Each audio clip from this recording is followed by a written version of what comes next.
चाहते हैं कि चैलेंज म्यूजिक का वीडियो सबसे पहले आप तक पहुंचे तो लाल बटन को दबाकर चैनल को सब्सक्राइब करें और साथ में बेल आइकन को दबाना ना भूलें।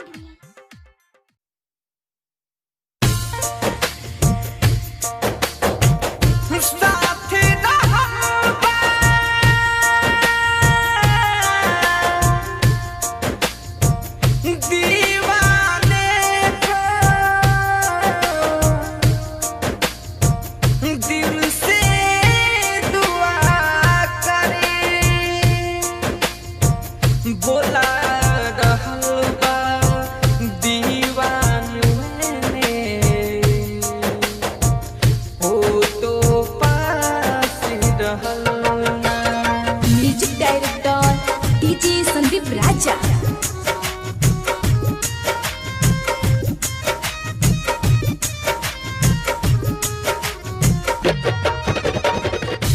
तोरा प्यार सुन यार कवनो बात न भइल। तोरा प्यार सुन यार कवनो बात न भइल। तोहरा से अभी मुलाकात न भइल। तोहरा से अभी मुलाकात न भइल। तोरा प्यार सुन यार कवनो बात न भइल। तोरा प्यार सुन यार कवनो बात न भइल।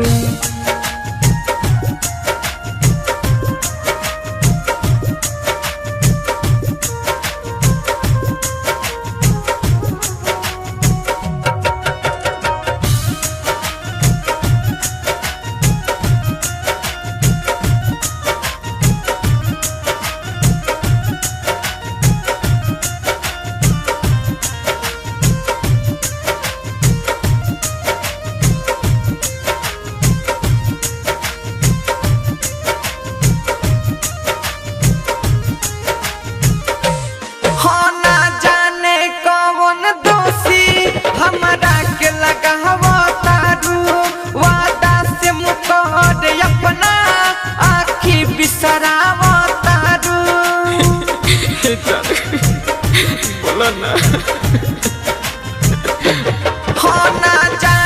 कौन दोषी हमरा के लगावो तारू। वादा से मुकर अपना आखी बिसरावो तारू। वादा से मुकर अपना आखिर बिसरावो तारू। वैसे भुलावल ना निभावल पूरा साथ न भइल। तोरा प्यार सुन यार कवनो बात न भइल।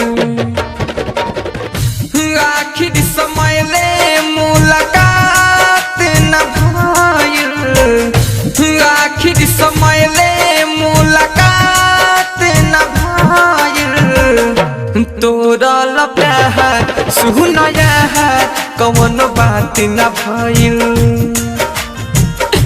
तोरा प्यार सुन यार कवनो बात न भइल।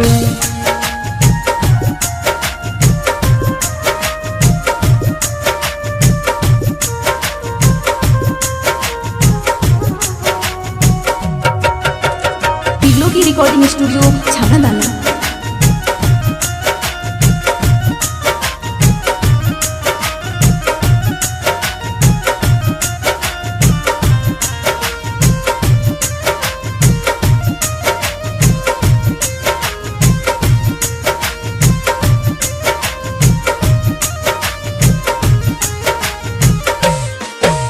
हवा तू चोरावो तारू जिद अपन ठान के। संदीप त साथ निभइला तोहे अपन महान के। बोला ना हम हवा तू चोरावो तारू जिद अपन ठान के। संदीप त साथ निभइला तोहे अपन महान के। बाबा कॉमेडी निभैलस तोहे अपन मान के मेरा सतावल ना बतावल यही लात न भइल तोरल प्यार सुन यार कौन बात न भइल आखिर समय ले मुलाकात न भइल आखिर समय ले मुलाकात न भइल तोरल प्यार सुन यार कौन बात न भइल तोरल प्यार सुन यार कौन बात न भइल तोहरा से अभी मुलाकात न भइल तोहरा से अभी मुलाकात न भइल तोरल प्यार सुन यार कौन बात न भइल तोरल प्यार सुन यार कौन बात न भइल। तिरलो की रिकॉर्डिंग स्टूडियो छावड़ा।